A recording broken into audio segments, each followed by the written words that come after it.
Hey everyone, welcome. We're continuing our reading of the Federalist Papers. We're in Alexander Hamilton's essay, which was number 15, The Insufficiency of the Present Confederation to Preserve the Union. Alright. But if we are unwilling to be placed in this perilous situation, if we still will adhere to the design of a national government, or, which is the same thing, of a superintending power, under the direction of a common council, okay. We must resolve to incorporate into our plan those ingredients which may be considered as forming the characteristic difference between a league and a government. Ooh, a league versus a government. We must extend the authority of the Union to the persons of the citizens, the only proper objects of government. Government implies the power of making laws. It is essential to the idea of law that it be attended with a sanction, or, in other words, a penalty or punishment for disobedience. So yes, a sanction is a form of punishment, economic punishment.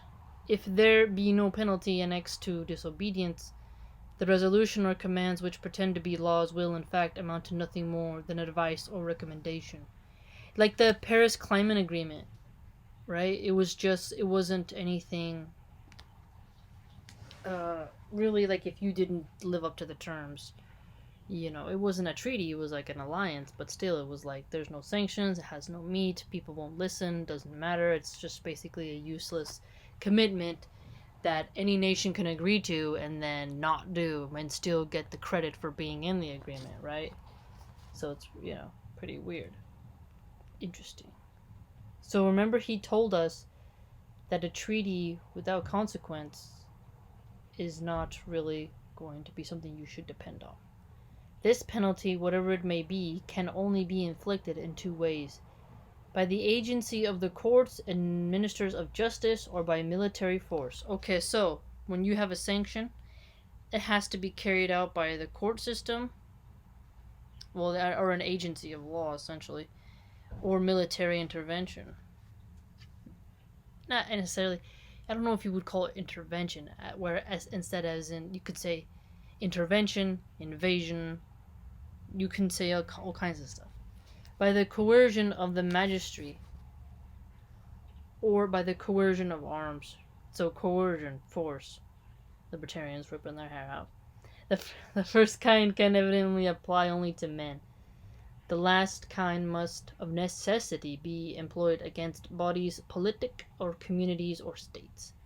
It is evident that there is no process of a court by which these observance of the laws can in the last resort be enforced. Sentences may be denounced against them for violations of their duty, but these may be denounced against them. I repeat that. But the I see. There was a lot of repeating here, you'll see. But these sentences can only be carried into execution by the sword. Okay, that's where we were. In an association where the general authority is confined to the collective bodies of the communities that compose it, every breach of the laws must involve a state of war, and military execution must become the only instrument of civil obedience. Okay. Military execution, keeping civil obedience up, be a military state. Indeed, if you had to have the military to keep things in line, you'd be in a pretty despotic state. Such a state of things can certainly not deserve the name of government, nor would any prudent man choose to commit his happiness to it. Oh, yes, exactly. Yes, I agree. There was a time when we were told that breaches by the states of the regulations of the federal authority were not to be expected, that a sense of common interest would preside over the conduct of the respective members. Aha, common interests. Now, so federal authority, but when people go there, the states are going to discuss the maintaining of the union, they have the interests of the people at heart, right? So they would hope towards the good. But we don't have that anymore.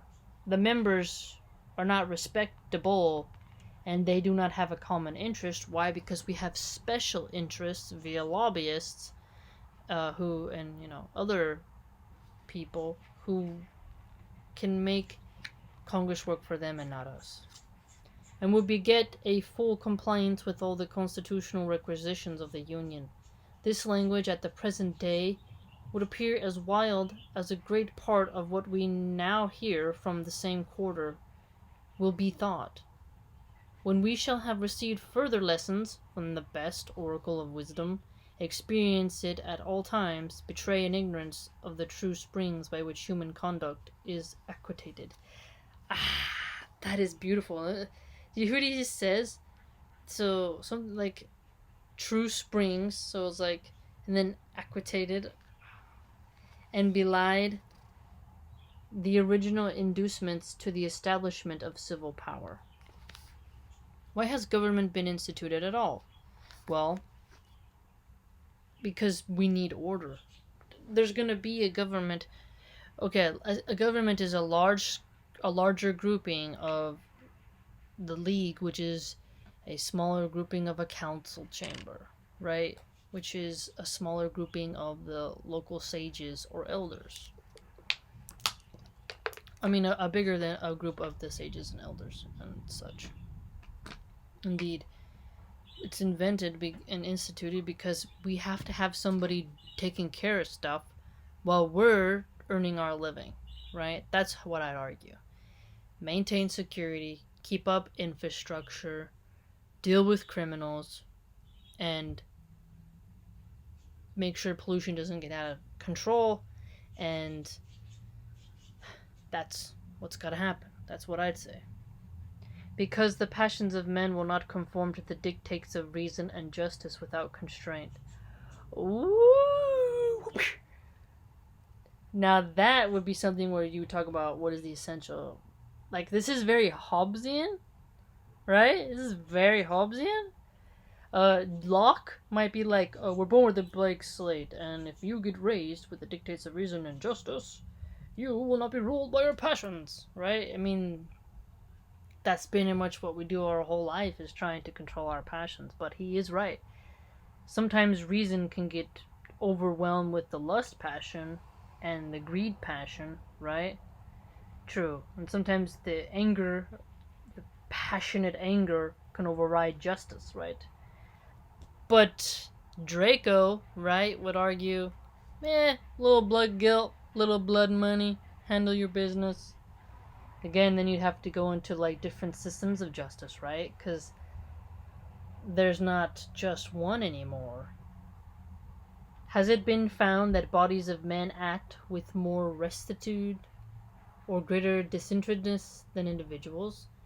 The contrary of this has been inferred by all accurate observers of the conduct of mankind, and the inference is found upon obvious reasons. Regard to reputation has a less active influence when the infamy of a bad action is to be divided among a number than when it is to fall singly upon one.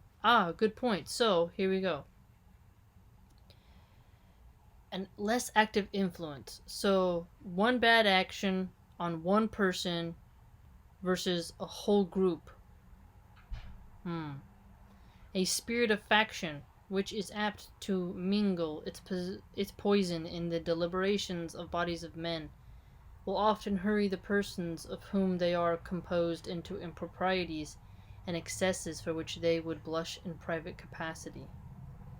Well, so people who are living past the limitations, so transgressing to depravity and degeneracy, they are poisoning the bodies of the people. Yes. Oh, yes, okay. In addition to all this, there is in the nature of sovereign power an impatience of control that disposes those who are invested with the exercise of it to look with an evil eye upon all external attempts to restrain or direct its operations. Well, that is true. A sovereign power impatience of control, so lacking in the control exercise of it with an evil eye. So the sovereign power, who is very impulsive, of course doesn't want to be restrained or directed on how to carry out its functions and operations thereof. Fair. I mean, many people can understand his point.